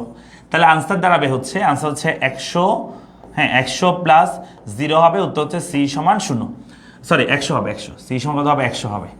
আবার আমি যদি বলি ওয়াই সমান যদি আমি 100 বসাই, ওয়াই সমান 100 হলে, সি সমান আমরা বলতে পারি 100 প্লাস 0.75 ইন্টু কত হবে? 100 হবে। এবার আসো, সি সমান 100 প্লাস 0.5 সাথে 100 গুণ করে দাও, তাহলে আনসার হবে 75 হবে, হ্যাঁ 75। তাহলে আনসার হবে সি সমান 175। ওকে। আবার আমি যদি বলি ওয়াই সমান যদি 200 হলে, y সমান 200 হলে আমরা বলতে পারি c সমান 100 প্লাস 0.75 ইন্টু এটা যদি 200 হয় তাহলে হবে c সমান 100 যোগ এটার সাথে যদি গুণ করে দেওয়া হয় তাহলে আনসার হবে 150 হবে 150 বুঝছো? তাহলে আমি যদি গুণ করে দিই এবার, সুতরাং c সমান এটা যোগ করে দিতে হবে 250। ওকে, তাহলে তিনটা মান পেয়ে গেছি। এবার এই তিনটা মান ধরে আমাদেরকে সূচি করতে হবে, চিত্র আঁকতে হবে। ঠিক আছে, চলো আমরা করি। হ্যাঁ, আমরা এখান থেকে সূচি করবো, চিত্র আঁকবো। ওকে, আমি এখান থেকে মুছে দিচ্ছি। সো আমরা সূচি করবো কেমনে? সূচির মধ্যে আমাদের থাকবে ওয়াই এর মান, সি এর মান। ওয়াই মানে জাতীয় আয়, হ্যাঁ, ওয়াই মানে আয় বা জাতীয় আয়, ওয়াই এর মান এবং সি এর মান, ভোগ ব্যয় ভোগ সি এর মান। ঠিক আছে, তো কি আছে? তিনটা মান ধরছি আমরা। ওয়াই এর মান যদি হয় 0, ওয়াই এর মান 0 হলে সি এর মান হচ্ছে 100। ওয়াই এর মান যদি হয় 100, ও বাংলাদেশ করে ফেলছি না, এটা 100 করে দিই। আচ্ছা, ওয়াই এর মান যদি হয় 100, সি এর মান হবে 175। তারপরে ওয়াই এর মান যদি হয় 200, হ্যাঁ, সি এর মান হবে 250। এই যে হয়ে গেছে। তাহলে ওয়াই এর মানের জন্য সি এর মানগুলো আমরা কি করে ফেলছি? বের করে ফেলছি।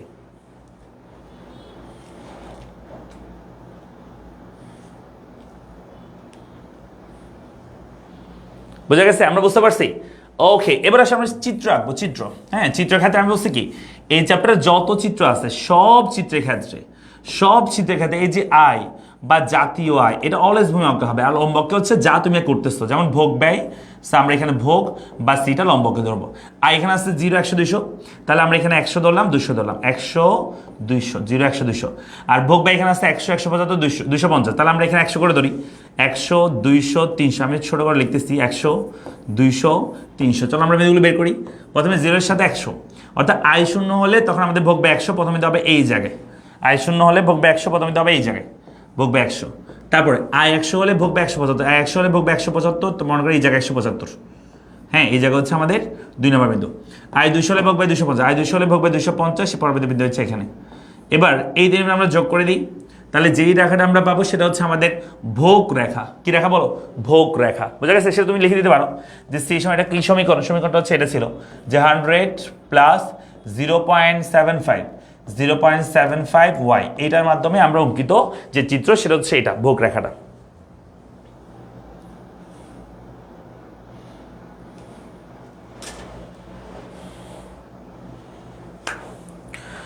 লোডশেডিং এর জন্য ক্লাস করতে পারলাম না, এখন তো কিছু বুঝতেছি না। চেষ্টা করো, তুমি ক্লাসে থাকো, আশা করছি বুঝবা। এত সহজ প্রশ্ন অবশ্যই আসবে, এর চেয়ে সহজ আসবে। তোমরা দেখবা যে পরীক্ষা দিয়ে তোমরা মানে খুশিতে গলগদ হয়ে গেছো। ঠিক আছে, এরকম হবে।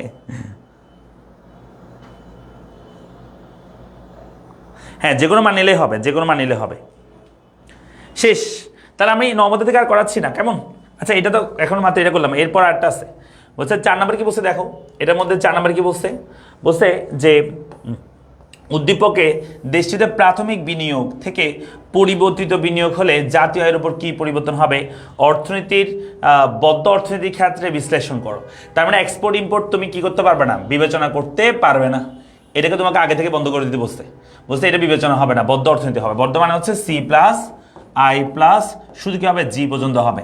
তবে এখানে কথা আছে, কথা হচ্ছে এই আয়ের মানটা প্রথমে 200 দিয়ে একবার করতে হবে, তারপরে আয়ের পরিবর্তিত মানটা 300 দিয়ে একবার করতে হবে, করে তোমাকে দেখাতে হবে ওয়াই মানটা কি পরিবর্তন হচ্ছে সেটা। তোকে যেভাবে করছি সেমভাবেই, শুধু আয়ের মানটা 200 দিয়ে একবার করবা, কত আসে ওয়াইয়ের মান, তারপর আয়ের মানটা কি বিনিয়োগটা 300 দিয়ে করলে কত আসে, তাহলে কত বাড়তেছে কমতেছে সেটা বলবা। তোমরা কি পারবে না এটা করতে? এগুলো কি বেশি কঠিন প্রশ্ন? এগুলো সহজ না প্রশ্নগুলো?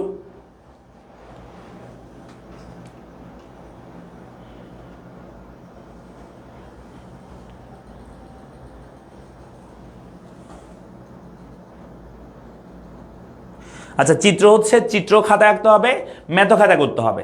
তোমাদের কোনো গ্রাফ পেপার দেওয়া হবে না, সব কিছু চিত্রটা খাতায় করতে হবে, সব খাতায় করতে হবে।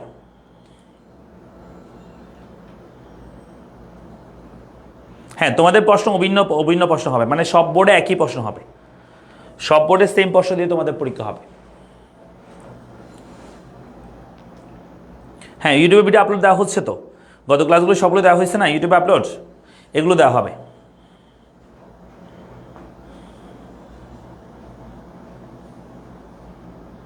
দেখান ভাই একবার, কি বলো? আমি আবার দেখা দিতাম। এই আই এর মান একবার 200 দিয়ে করবা, মানে সি প্লাস আই প্লাস জি। জি কোথায়? এই যে জি, সি প্লাস আই প্লাস জি, এটা দিয়ে একবার করবা 200 দিয়ে। তারপরে এরপর বারে সি এর মান, আই এর মান আর জি এর মান 300 হয়ে যাবে, 200 জায়গায় 300 হয়ে যাবে, 300 দিয়ে করবা। হ্যাঁ, পেন্সিল দিয়ে আঁকবা।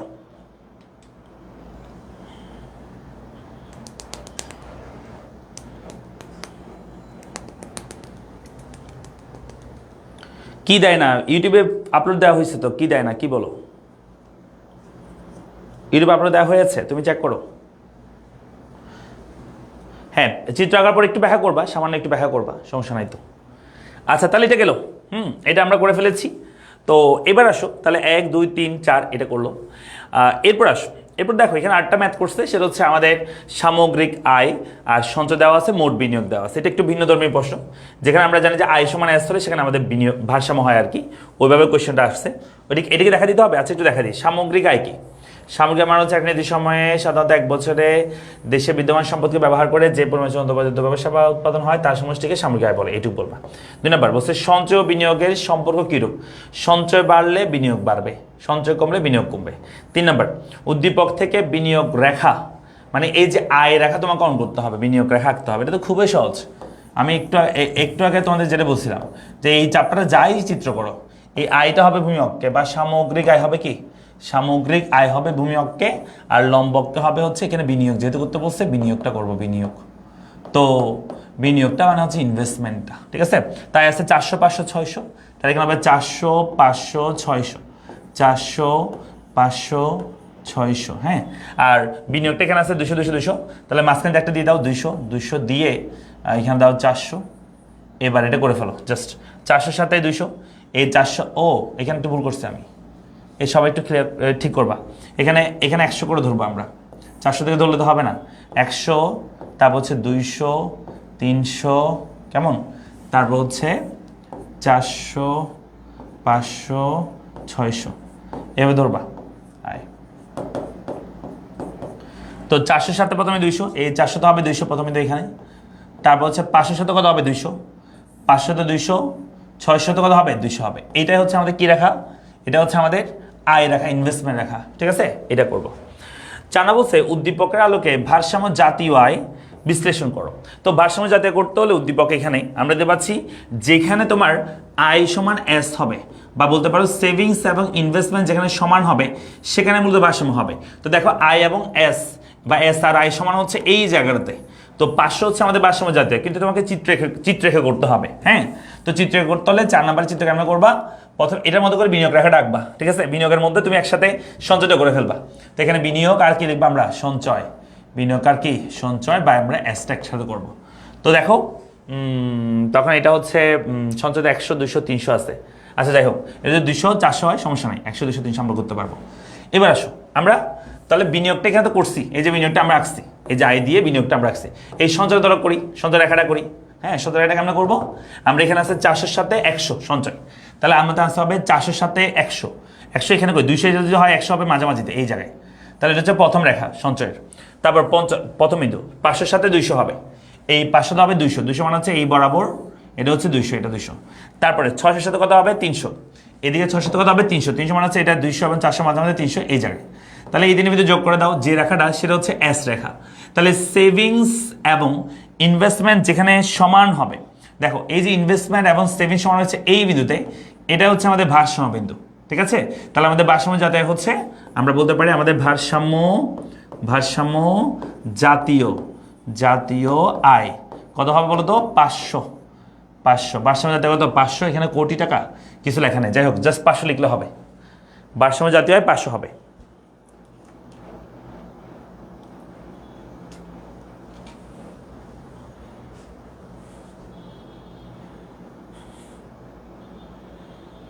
আমরা কি বুঝতে পারতেছি সবাই?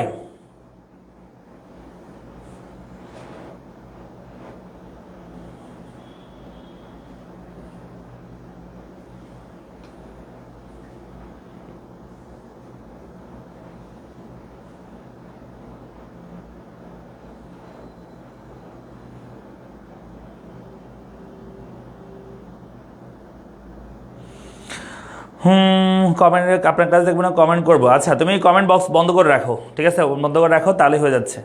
একটা অ্যারোর মতো সাইন আছে না কোনার দিকে পাশে, সেটা ক্লিক করে রাখো, কমেন্ট বন্ধ হয়ে যাবে, তখন তুমি কমেন্ট দেখবে না। আরেকবার বলবো কি, আরেকবার বলবো, পড়ালেখা, চ্যানেলের নাম হচ্ছে পড়ালেখা।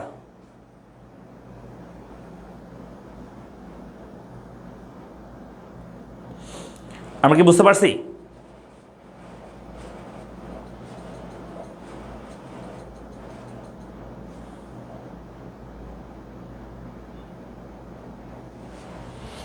আচ্ছা তাহলে এটা গেল, এরপরে চলে আসি আমরা, তাহলে এটা গেল, তাহলে উদ্দীপকের ভারসাম্য জাতীয়ের উপর বিশ্লেষণ করছি আমরা। চলো আমরা দশম অধ্যায়ে চলে যাই। হ্যাঁ দশম অধ্যায়, আমরা নবম অধ্যায় শেষ করছি, আমরা দশম অধ্যায়ে যাবো। এখান থেকে কয়েকটা কোশ্চেন দেখা দিই। মূলত দশম অধ্যায়, প্রথম পদে দশম অধ্যায়ে আমাদের দুইটা জায়গা থেকে প্রশ্ন হয়। হ্যাঁ প্রথম পদে দশম অধ্যায় থেকে দুইটা জায়গা থেকে প্রশ্ন হবে। এক নম্বর হচ্ছে আমাদের যে ফিশারের, হ্যাঁ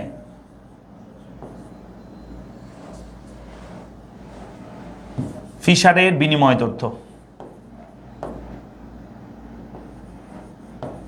ফিশারের অর্থের পরিমাণ তথ্য, অর্থের পরিমাণ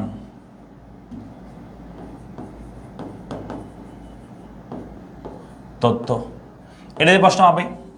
দুই নম্বর হচ্ছে আমাদের যে বাণিজ্যিক ব্যাংক, কেন্দ্রীয় ব্যাংক, ঠিক আছে, কেন্দ্রীয় ব্যাংকের ঋণ নিয়ন্ত্রণ হাতিয়ার, ঋণ নিয়ন্ত্রণ, হ্যাঁ ঋণ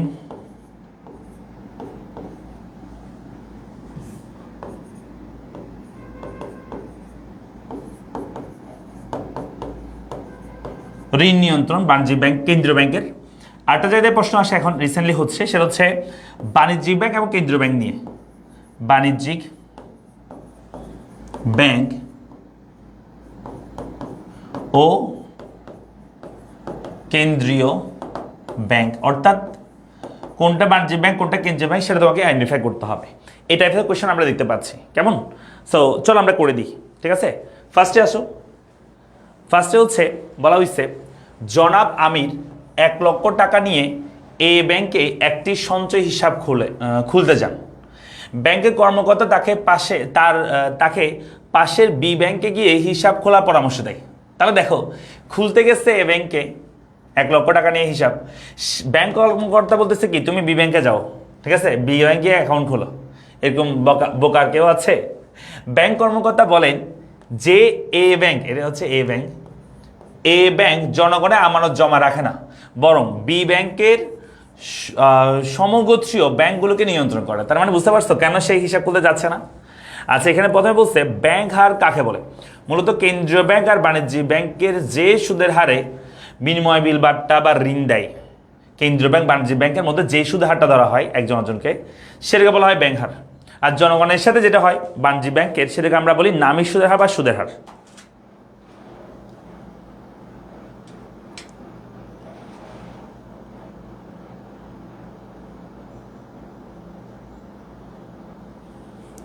আমরা কি বুঝতে পারছি কি বলছি?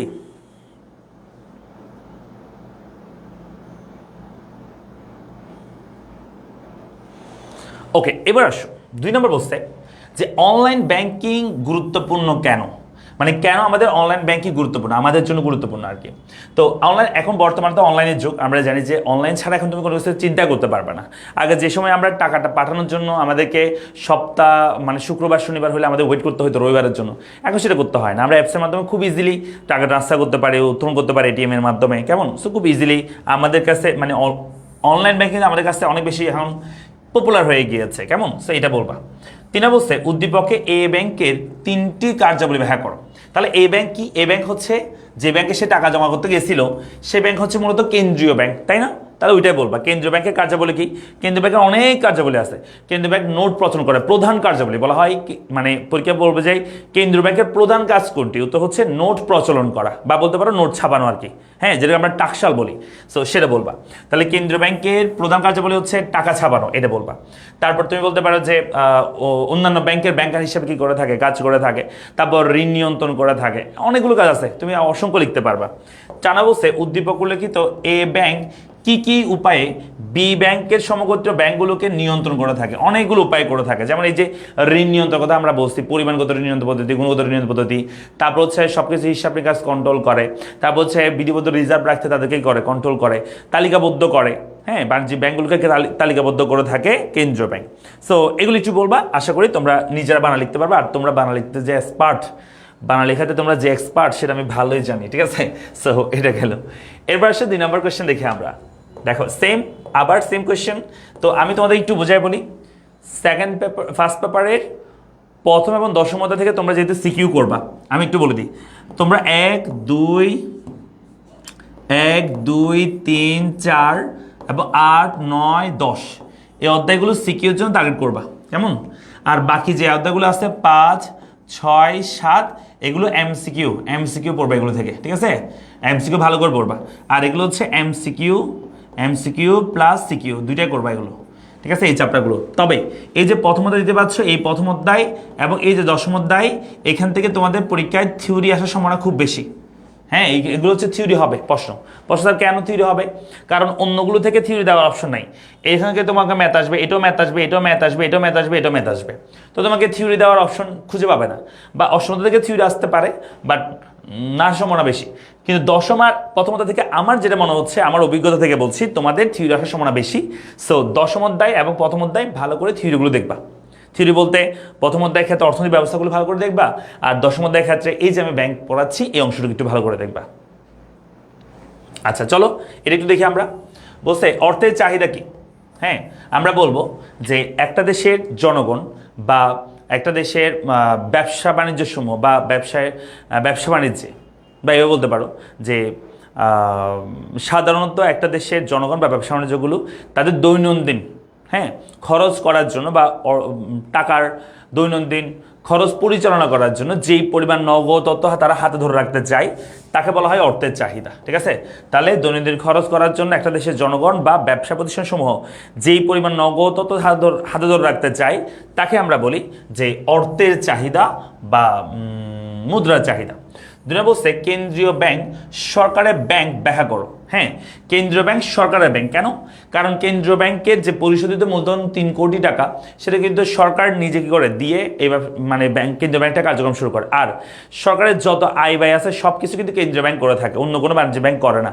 তাই আমরা বলতে পারি যে কেন্দ্রীয় ব্যাংক সরকারের ব্যাংক। 3 নম্বর বলছে দৃশ্যকল্প 1 এর ব্যাংকটি কোন ধরনের ব্যাংক? আচ্ছা আমরা একটু পড়ে দেখি। হ্যাঁ, বলছে দৃশ্যকল্প 1 এক্স ব্যাংক নোট প্রচলন, নিকাশ ঘর, ঋণের শেষ আশ্রয়স্থল, তারপর হচ্ছে ঋণ নিয়ন্ত্রণ, এটা করে থাকে।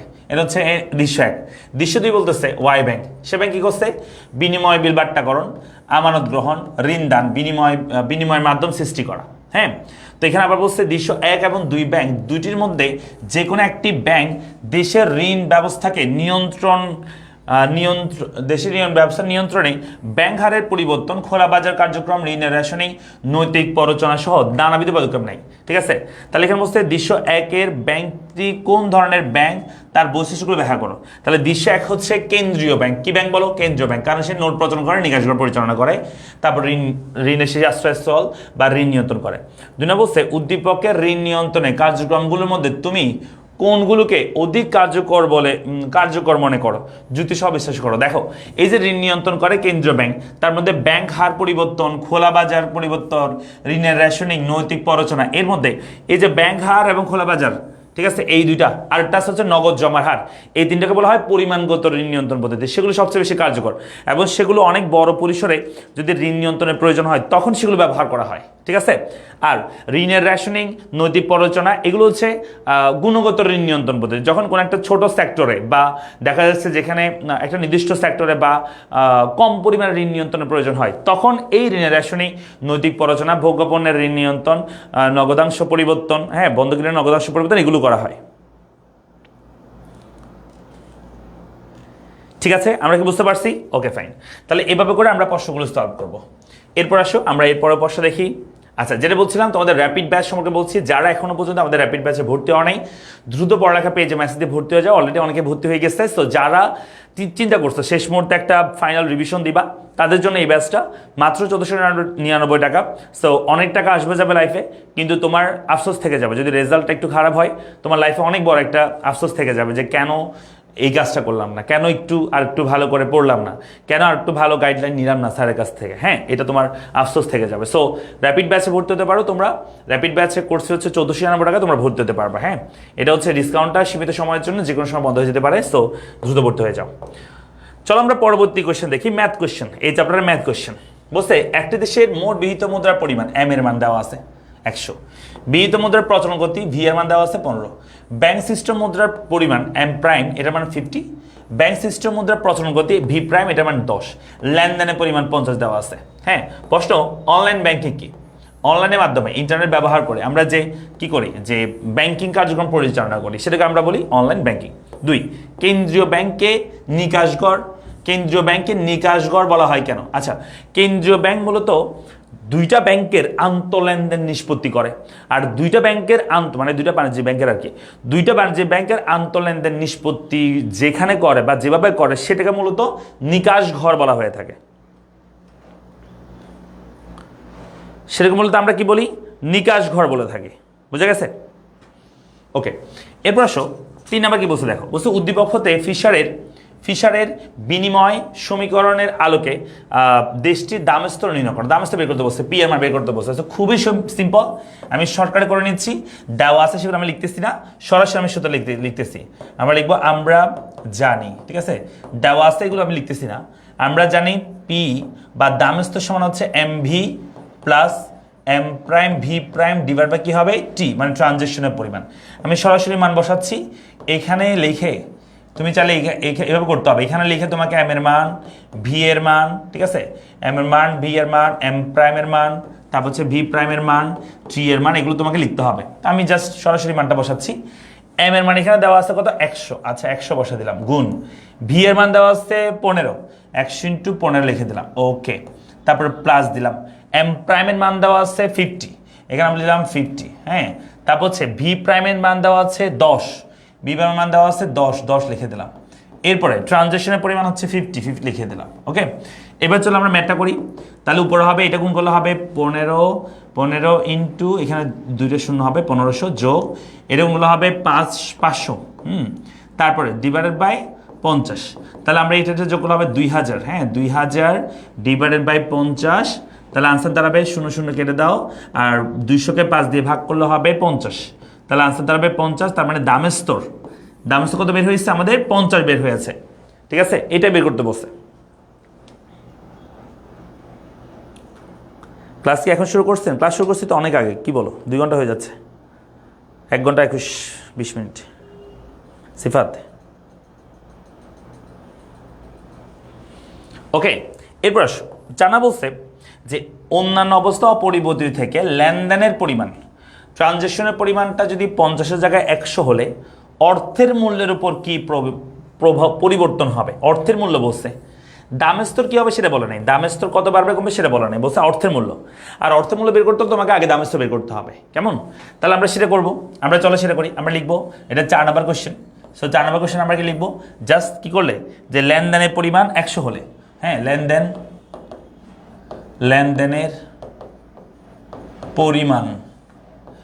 পরিমাণ কত হলে, মানে ট্রানজেকশন যদি কত হয় 100 হলে, মানে যেটা 50 ছিল সেটা কত হলে 100 হলে, তাহলে লিখবা আমরা জানি পি সমান এইটা লিখবা। জাস্ট এই ট্রানজেকশনের পরিমাণের জায়গায় তুমি 50 কত বসা দিবা, এই জায়গায় 100 বসা দাও। হ্যাঁ, এখানে আমরা 100 বসা দিচ্ছি। এটা হবে 2000, এটা হবে 100। তাহলে এটা হবে, নিচে হবে 100 হয়ে যাবে 100। তাহলে এবার যদি আমরা কাটাকাটি করি 2 শূন্য চলে যাবো, তো হবে 20। তো দেখতে পাচ্ছি আমরা আগে ছিল আমাদের পি এর মান 50, এখন হচ্ছে 20। তাহলে এখন কি করতে হবে? এখন আমাদের অর্থের মূল্য বের করতে হবে। হ্যাঁ, তো চলো আমরা অর্থের মূল্য বের করি।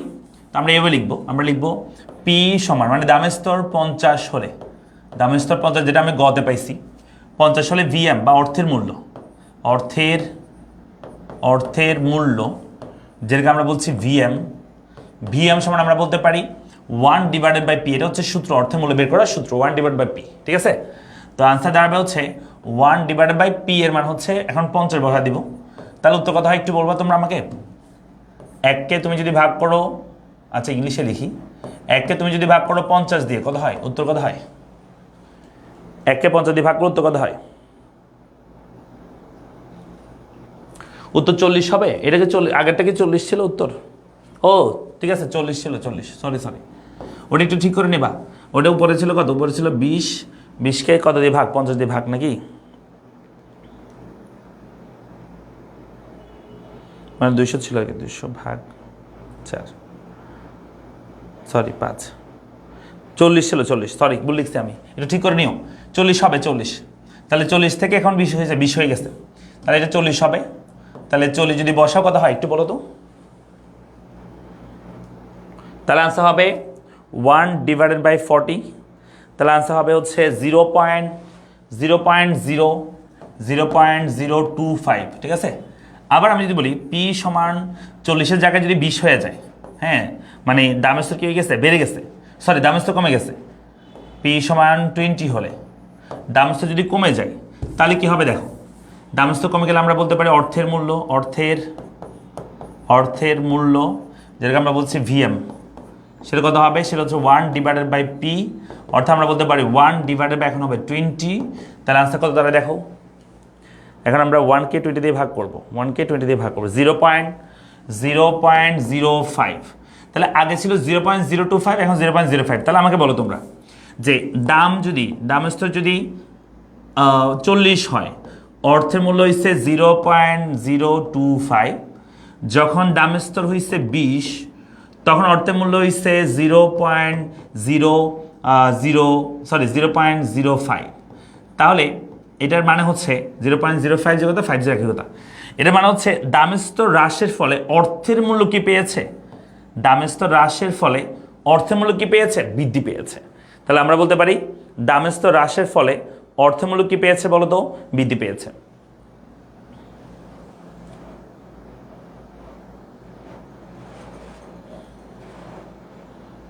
ওকে, আমরা কি বুঝতে পারছি?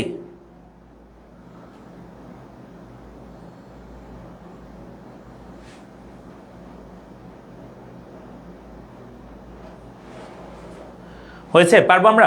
ওকে, তো এইভাবে পরীক্ষা প্রশ্ন আসবে।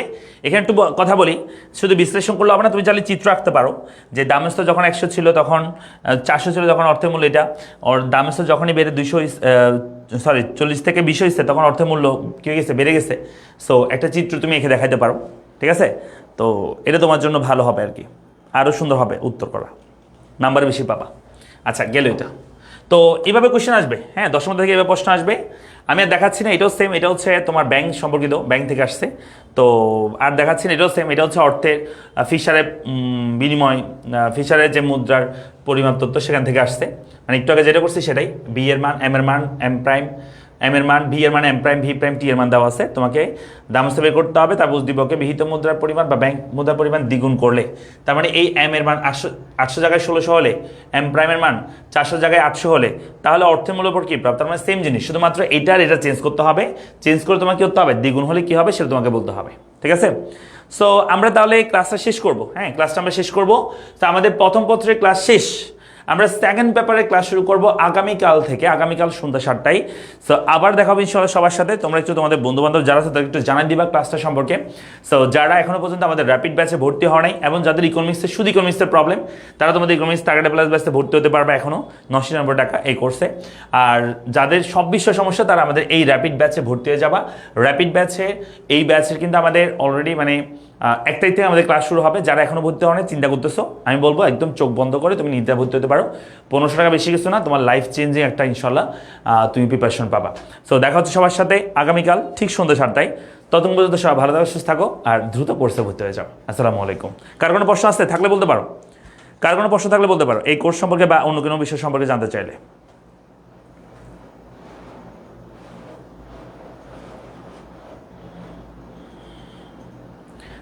কার কোনো প্রশ্ন থাকলে বলতে পারো।